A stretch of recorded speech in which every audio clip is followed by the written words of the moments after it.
if we look at our lives compared to our hunter-gatherer ancestors, it's better on any domain you can count. They buried almost half their children. They had no savings for tomorrow. If tomorrow's hunt doesn't go well, they're going to bed hungry. They have few sources of entertainment. Nobody ever asked a hunter-gatherer child, what do you want to do when you grow up? There's only one answer for every human throughout history, right? And we have all those things that they didn't have. And so in essence, we're kind of multi-millionaires by comparison.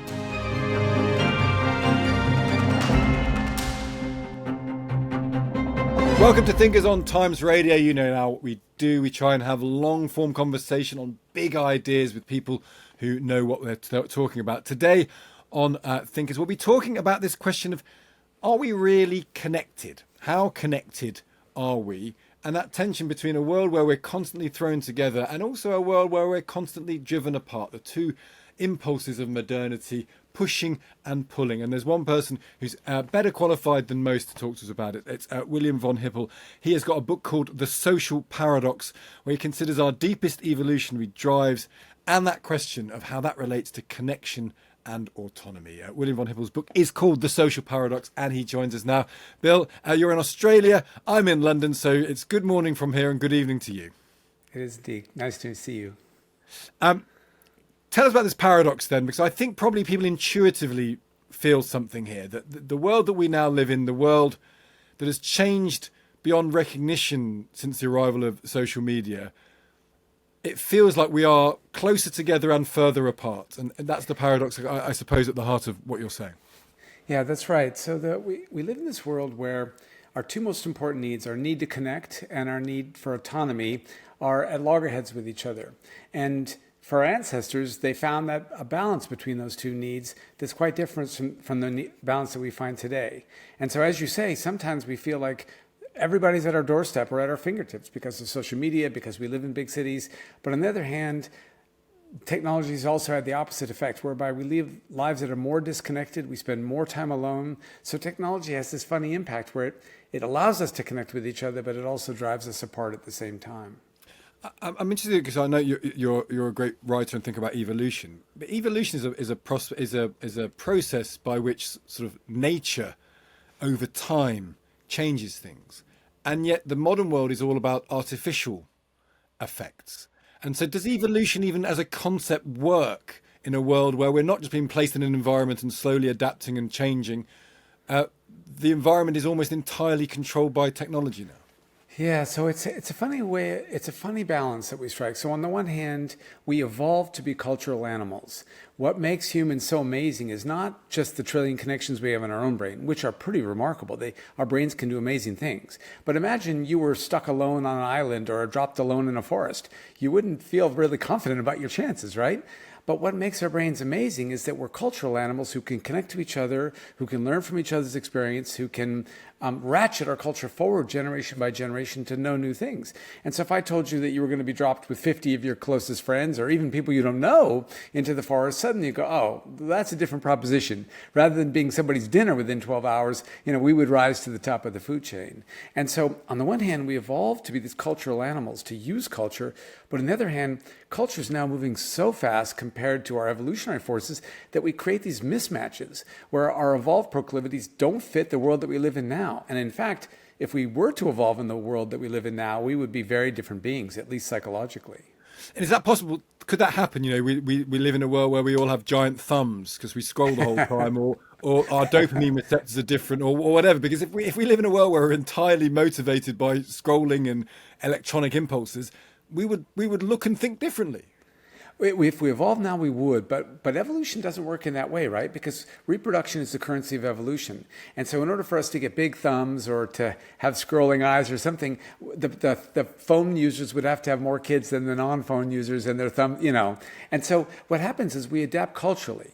We change the way we do things, and we can get tricked into doing things that fit what feel like our immediate needs, but actually in the long term can work against us. And I think that's part where this paradox comes from. And you've written about this before, but I'm interested in the notion of progress, because undoubtedly, if you look at the last 200 years, the rise of capitalism, the world has generally got a better off place. People live longer, they live healthier lives, they're generally richer. Absolute poverty has decreased as a percentage. Things seem to have got better. And yet we don't feel that way. And either we're not thinking properly and things have got better and we just don't recognize it anymore, or actually in the last 10 years, things have not got better and actually things are getting worse and we're right to feel suspicious of it. What do you think? Well, I think it's a bit of both. And so, on the one hand, if we look at our lives compared to our hunter-gatherer ancestors, it's better on any domain you can count. They buried almost half their children. They had no savings for tomorrow. If tomorrow's hunt doesn't go well, they're going to bed hungry. They have few sources of entertainment. Nobody ever asked a hunter-gatherer child, what do you want to do when you grow up? There's only one answer for every human throughout history, right? And we have all those things that they didn't have. And so in essence, we're kind of multi-millionaires by comparison to them with all the things that we have and the security, ease, and comforts that it's bought us. But on the other hand, the bizarre consequence is not only are we not any happier than they are, we're actually, the data suggests, less happy than they are. They seem to be happier than us. And so what that tells us is that we must have lost, in all those things we've gained, which are wonderful, we must have lost something along the way. And what I suspect we've lost is that we've created an evolutionary mismatch where the balance between autonomy and connection that our ancestors had, which is where they evolved to be happy, has been lost. And now, rather than being maybe 60-40 connection, we're probably 80-20 autonomy. We've got this terrible balance that doesn't fit the way we evolved. There's nothing wrong with it if we were a different species, but for us, it's a bad fit. So you think we're less connected now, even though we live in a Yes. hyper-connected world? That's right. And so that it's this weird thing whereby, let's take, for example, city living versus living in the country. If you live in a big city, in principle, you got a gazillion friends all around you. Your own building might have 1,000 people in it who are all sitting right there waiting to be good friends of yours. But in reality, they feel like strangers to us. We don't know which ones we're going to see again unless they live right in the units next to us. We don't say hello. Or not in any meaningful way when we pass them. And so people who live in cities, despite being surrounded by others, tend not to know their neighbors very well. And if you ask somebody who lives in a city, do you know somebody that you would trust with your house keys when you left town? They're less likely to say yes than a person who lives in a country and their nearest neighbor may be a quarter mile down the road. And so the urbanization, that's just the nature of modernity again. Has been a project about urbanization. And you think that's affected our ability to connect because we just choose not to. Well, that's right. So part of the problem is urbanization itself. But another part of the problem is the residential mobility that's more a modern product. A few generations ago, families in urban areas lived in the same place for a very long time, and they actually knew each other very well. But now people move around, opportunities change, and they're highly mobile. And as a consequence, you don't necessarily know the people in your own building, much less on your block, etc. And so whereas previously, even in urban areas, people could feel like they were surrounded by good friends, now in urban areas, on average, we tend to feel that we're surrounded by strangers. No, I was going to say, and also another example of that might be the family unit has changed, hasn't it, in a similar way? Because, and again, I talk about this quite often on our program. One of the reasons the birth rate is so low is a good reason because women have had access to education, which they were deprived of 100 years ago, 1,000 years ago. So there's good news that people are more mobile, people are more upwardly mobile. Women can have more autonomy. But what that might also mean is you have fewer children. You have less concentrated families. You have families that don't live all together in the same spot in the way that they would have done 50 or 100 years ago. That's right. And so in our constant pursuit of autonomy, we make decisions to move for a better job. We go to cities where there's more opportunities. And every one of those decisions disconnects us from our neighbors and friends. You then add technology on top of it. And now birth control is really easy. Families get smaller because, we didn't evolve to want to have children. We evolved to want to have sex because when we were evolving, we wouldn't have known how to have children even if we wanted them. So we evolved to enjoy sex, and then we evolved to be nurturant to the kids who come along. Now that there's a disconnection between reproduction and sexual activity, people choose not to have kids in part because we've moved to urban environments where kids are no longer a plus, but actually a difficult and expensive compromise that you end up having to make. And so all of those things keep disconnecting us from friends and neighbors. And then finally, you add technology onto that list where when I was a kid in the 60s and 70s, the world was kind of a dull place. If you wanted to play a game, it was like a board game where you rolled dice and you went around and around in a circle. And so the way you entertained yourself was by getting together with others. If TV had 3 channels on it, they were all pretty much crap. And so there wasn't much to watch. The list, now there's a million things. You could do nothing but watch TV and never miss, and only see great shows. You could do nothing but play video games and only play great games. And so people are starting to entertain themselves by themselves. Whereas 50 years ago, most people spent time with their neighbors at least a couple times a week. Now, most people almost never spend time with their neighbors. Rural areas are still better, but even in rural areas, the percentage of time people are spending with friends and neighbors has gone down because technology has made it so easy to do things on our own. Do you think we're overstimulated? Is that an issue that effectively I was born in 1980, so I'm a bit younger, but it's the same thing. In fact, I was 21 in 2001, which is more or less when people started getting phones, started getting the internet. So I'm pretty much the very last bastion of the pre-internet age. Yeah. And I remember one of the reasons I read so much was because books were the few things that were available because the TV wasn't on. And there were films I really loved because there were only 10 films that I could see. And then you have VHS videos of 15 films. And everything was more scarce. There was a scarcity of everything. And now we have a superfluity of everything. That's right.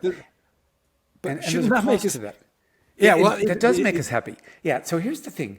Every one of those decisions, when I choose to watch a good show rather than the 3 stupid ones that were available when I was a little kid, or when I choose to play a fun video game rather than the rather boring board games when I was a kid, that's a sensible decision. But the problem is that because I can keep choosing to do those things on my own, what happens is every individual decision is sensible, but the long-term cost is I continue to prune my connections back. I continue to, even a very simple decision. Imagine that you and I go to the theater, or we have TVs, we have a couple in our home, and we decide, well, let's just watch our own show because we can't agree on what to watch. Even that's a bad idea because now when we're done, we didn't share the reality of the show we watched. We can't talk about it together. And these are the things that we evolved to do. We evolved to experience stories together. Now we're a part of that shared reality with each other. And then we reflect on that experience and we argue about it and we talk about it. And that bonds us together. And over time, we become good friends rather than almost strangers. And so, yes, every individual decision when faced with technology and all the neat options that come with it makes sense, but the long-term cost, unfortunately, is this loss in connection. But the argument against that, I suppose, and this you may just say that isn't true in practice, is that because of technology, we can all watch the same football game or the same TV show if it's aired at the same time, which they're not. But sometimes they are event TV, I suppose. But they can be these big events, and we can not only share them with the 10 people we know well, we can share them with the 100 million people who are on the same platform as us. So the argument against the misery of modernity is actually by being so connected, we can find all the other people who like my football team or like my favorite book or like Warhammer or like sewing or like anything you can think of. You can now meet online 20 people, however weird it is. You can probably find 20 people who like doing it as much as you do. Why is that not a boon of connection? Why is that not a progress? It's awesome. It is a boon and it's really magical. And so when I watch my favorite team and you're watching at the same time, even though we're not in the same house, and then you text me halfway through the game, I can't believe we're up 1-0. This is going great. You and I are bonding. We're connecting over our shared experience. And if your favorite team wins, you go out into the streets. There you are in Liverpool or Manchester or wherever, and everybody's excited. And people who might have been unfriendly to each other or certainly just passed in silence are all high-fiving and excited and celebrating together. And that draws us together in a wonderful way. And the second point you made is also critical. In the previous world, if I had some weird or rare predilection, I was all by myself. And I felt alone and isolated and misunderstood. But now if I can get online and find, even if there's only 20 humans on earth who like what I like, they're all online and we can talk to each other. And that's magical too. The problem is that those instances are becoming the exception rather than the rule. And so if we use modernity the right way, if we leverage those things more and spent less time alone, less time while I watch one show and you watch another, if we did the former a lot more, modernity would just be a great thing. It would connect us rather than driving us apart because it has the potential to do that. It's just that on average, rather than supplementing our face-to-face interactions, we're using it to replace them. And also this issue, I suppose, of scrolling is a very different experience because scrolling is not, I'm selecting this one book to read or one show to watch or one team to support and then sharing my thoughts or my experiences with other people. scrolling, which is, I suppose, the default online position now, is I'll just absorb any amount of crap that a nameless algorithm put in place by a company that wants to sell me stuff and wants to make me addicted and has no regard whatsoever for my well-being. That becomes the dominant means of cultural consumption. It's not about autonomous selection. It's not about choice and preference and discrimination. It's about the opposite of that. Well, it is in one sense. I mean, first of all, it's kind of nice that they at least flick you stuff that you're interested in because their algorithms tend to work well, right? And so my Instagram feed has learned that I like to rock climb, and it gives me lots of wild rock climbing videos, which are kind of nice. But the downside of that is this: it's sufficiently attractive. It's like eating sugared cereal that has no nutrition. It's sufficiently attractive that I do it and I kind of can't stop. And the problem is that there's nothing wrong with that, but I replace the nutritive interactions that I would have had. So the other day I'm walking by a construction site here in Brisbane, Australia, and I see 20 guys on a break, all heavy industry guys doing heavy construction. Every one of them is on their phone, looking at it by themselves, not talking to the guy 2 feet next to them, all sitting along the building together. Now, when I was a kid, when I walked by that site, they're having a great time together. They're all chatting and having fun. Now, probably in the moment, each one of them is a little bit more entertained on their phone now, getting exactly what they want, than hearing that same story from Lou again or whatever. But they've lost that connection that they had to each other that made their job really a wonderful experience because they felt like a part of a team that really cared about each other. And now they're just a bunch of people on phones. What's the answer to that, though? Because one answer is this sort of Luddite approach, which I kind of instinctively agree with, but I know it's not the right answer, which is... It's not going to work. Is how do you stop... Because no one has ever turned back a technology, I don't think, in human history. No one's ever slowed anything down. No one has ever rolled back in advance. That's not how humans... Right. We don't do that, don't we? We don't say, oh, we've had that convenient thing, we're going to pull back from it because it probably isn't very good for us. Right. It just doesn't happen. And so there's lots of wonderful things that we used to do that we're just not going to do anymore because they're not as interesting. They're not as fun. And so then the question is, in my mind, all right, so how do you leverage the modern technology and world that we have in ways that actually make your life more connected rather than less? And so let me give you, for example, what I started doing in COVID, because they're really easy things to do. And the bottom line of all of them is think about all the activities that you do on the phone or elsewhere that you do alone. And is there a way you could do them with others? And so personally, I really like to do the New York Times crossword. And by Thursday, it gets harder as the week goes on. By Thursday, it's hard enough. I struggle with it. And my little sister lives in London. She likes to do the New York Times crossword puzzle, and she finds the same thing. So she wakes up in the morning, makes her coffee, and calls me starting on Thursday. And I now, it's the end of my day, and I set aside whatever I'm doing, and we just do the crossword together. Now, we're both on our phone doing the crossword. And we're talking about it, but of course we talk about a million other little things along the way. And so even though I love her dearly, I used to connect with her once every fortnight because we're crazy busy. Now we talk several times a week because here we are doing the crossword together. And there's so many things in life that we can either leverage technology or we can step parallel to it and do the activities that we're doing anyway and simply try to do them with other people rather than doing them alone. But does that mean there are some things? I mean, I've got 3 kids. I look at my kids. They're clever. They're they are literate.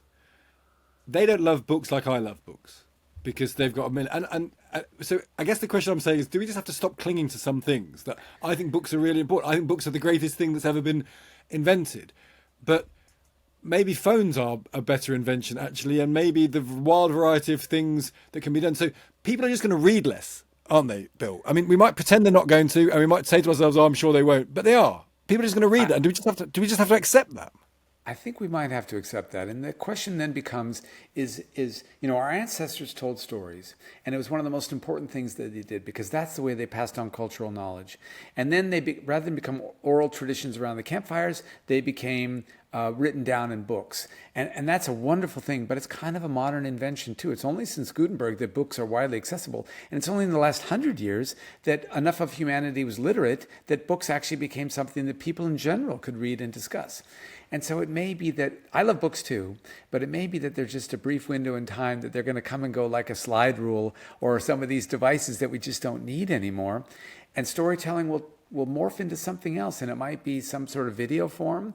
It might be just idle chit chat. I got to admit, I don't know what it'll look like. No, but I audio, believe maybe more audio, maybe sort of people listening to stories, maybe. Yeah. So, like, take podcasts as for example.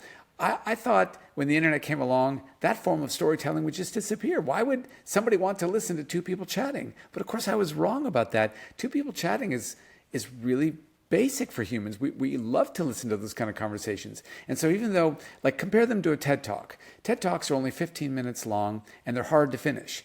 Podcasts can go for 90 minutes, an hour, 3 hours sometimes. And they tend to be easier for people to finish over periods of time if it's their favorite podcaster. And so I think we just find other ways of doing the same thing. Do we need to throw AI into all of this thing? Because you're interested in autonomy, and autonomy is all about human beings exercising decisions. And what strikes me about the technological world is that you write very complicated algorithms that then write complicated algorithms that then write complicated algorithms.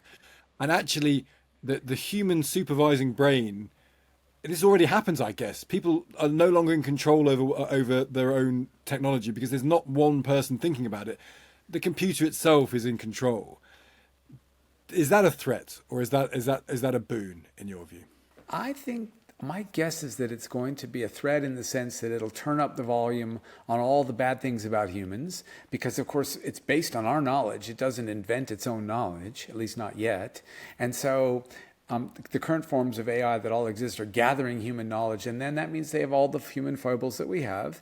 On the other hand, there's some enormous pluses. And so if you've ever tried to teach somebody who's struggling to get something and you start to get frustrated and you're trying to still be friendly and helpful and give them yet another example, but you'll start to lose your mind, it's nice if you have a really loving robot that can say, no, Johnny, I know that's the 4,000th time you tried, but let's try it this way. Infinitely patient, infinitely knowledgeable. So AI is going to have so many pluses in the ways it interacts with us. I personally suspect that in the end, it's going to be like every other invention we've ever had, which is there's costs and benefits, but the benefits tend to outweigh the costs and society advances as a consequence. Because in your world where you wrestle with these questions of connection and autonomy, there's a kind of utopia, isn't there, where AI tackles all of the parts of life that are boring and procedural. And what that does is it frees up the room for creativity. And what you end up then is people with free time and the ability to meet other people, to think about things, to play sport, to write poetry, to explore. That's the utopian vision of AI. The dystopian one is that actually what will happen is it will take many people's jobs without obviously necessarily offering great replacements. But the other thing it will do, it will just speed everything up even further. So the problem that you've identified, the giant-thumbed scrolling people on their own, not communicating with other people, will just become more and more, because we become more and more specifically attuned to things that we like on our own, and the AI will just supercharge that. Look, that's very possible. I think in the end, though, what happens is that we start to feel burned out when we go too far in the wrong direction. And it starts to become thin gruel and dissatisfying. And so I do believe that AI has potential to take everyone's job. There's nothing a human can do that AI eventually can't do better. But if you think about it, would you rather have a Picasso or this AI version of it that's slightly better, that's actually improved Picasso, even according to ours? There's something magical about what Picasso did and touched that you want to own that painting. Bill, I believe that, but I think they've done some experiments into this where actually people preferred both AI art, and then they told the AI, "Can you make it a bit more clunky and human?" And so the problem with that is I like human error, serendipity. That's one of the great forces of existence. It's the force behind evolution. Is mutation, things changing randomly, randomness, the great directive force of the universe. Is that not precisely what you lose? And I just wonder whether actually we'll prefer robot Picasso. We might, but the problem with Robot Picasso is that humans also evolved to value scarcity. We play status games that are zero-sum games. The world is so much a better place in so many ways. We're so much richer now than we were for a few generations ago, but we're not any happier than we used to be. In contrast, the people who are richer among us today are happier than the people who are poorer among us today. Now, in principle, an average lower middle class person in Europe or the United States, Australia, should be happier than the richest, than Cleopatra, the richest person 1,000 years ago, because they have so much more, but they're not.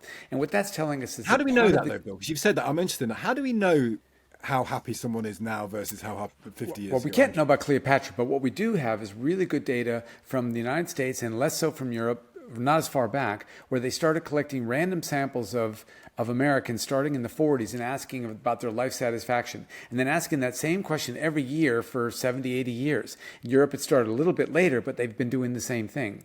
And so what you can see, it's called the Easterlin paradox, whereby as people get richer and richer, and now we're like 4 times in real dollars, we're like 4 times richer than we were when they first asked the question, and life satisfaction hasn't moved an iota.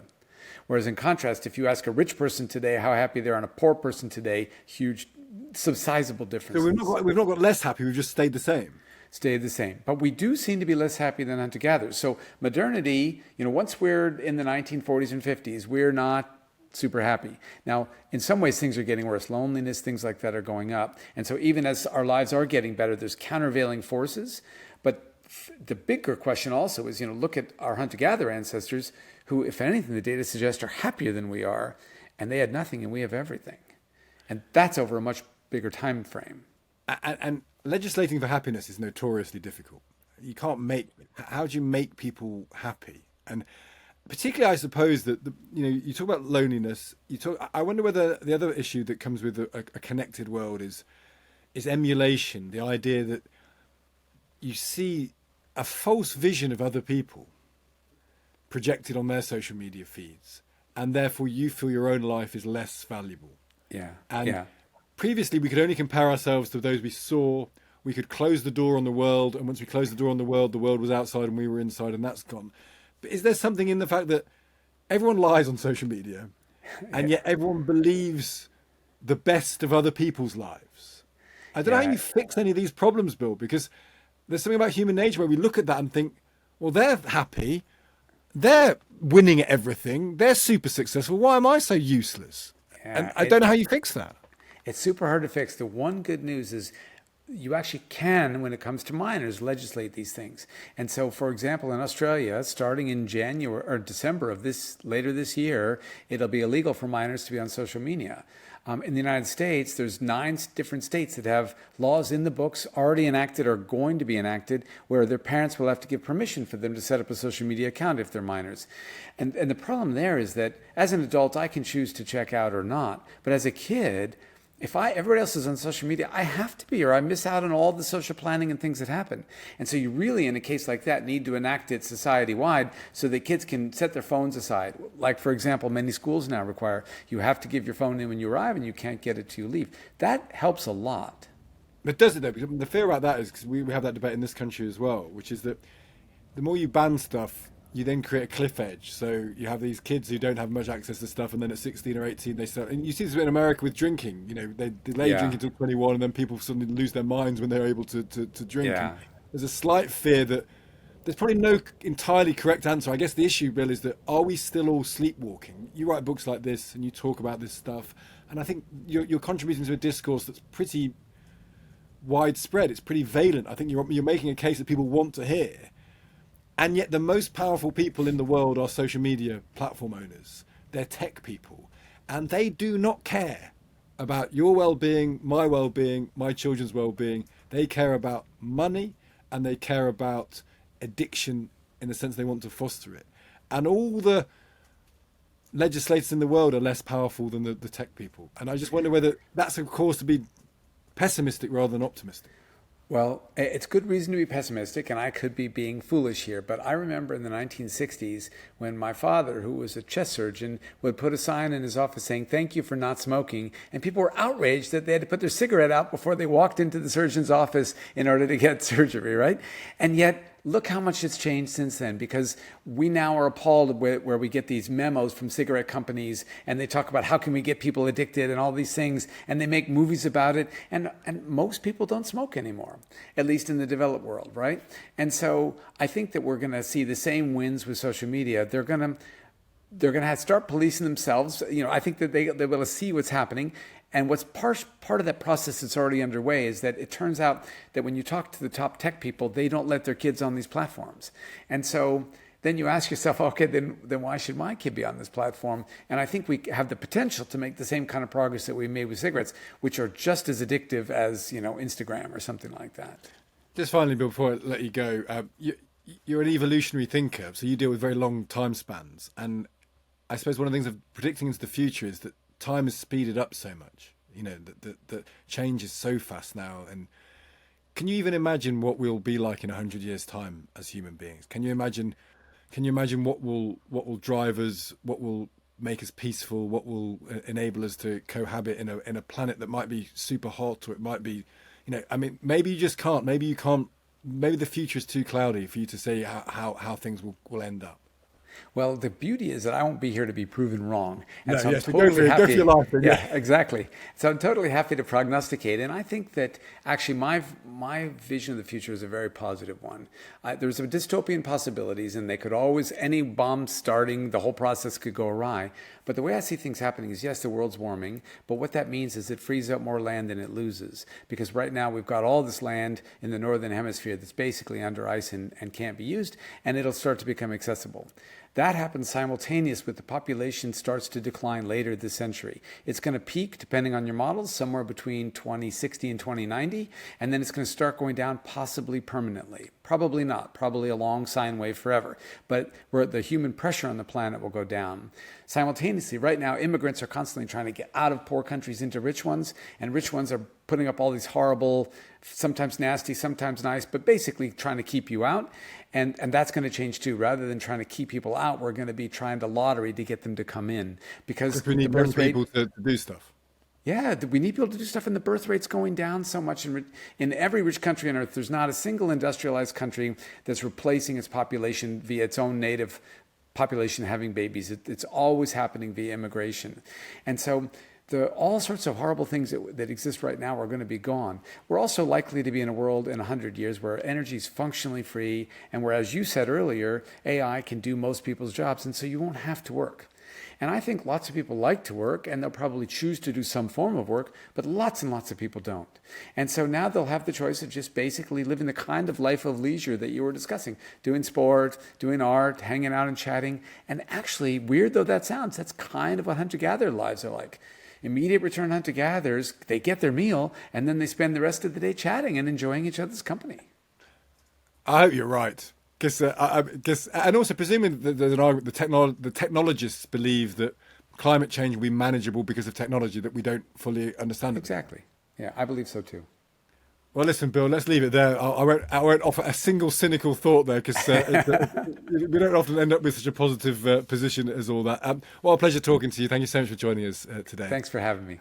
Lots of fun. That's Bill von Hippel, William von Hippel, on the book. The book is called The Social Paradox. That's it for this week's episode of The Thinkers. I hope you enjoyed that. That was a fairly wide-ranging, and we ended up 100 years in the future in a utopia that maybe, just maybe, we can try and believe in. If you want to leave a comment, please do so below the line, and then make sure you follow us, subscribe us. We'll be back with some more big thoughts, big thinkers shortly. Thank you so much for joining us.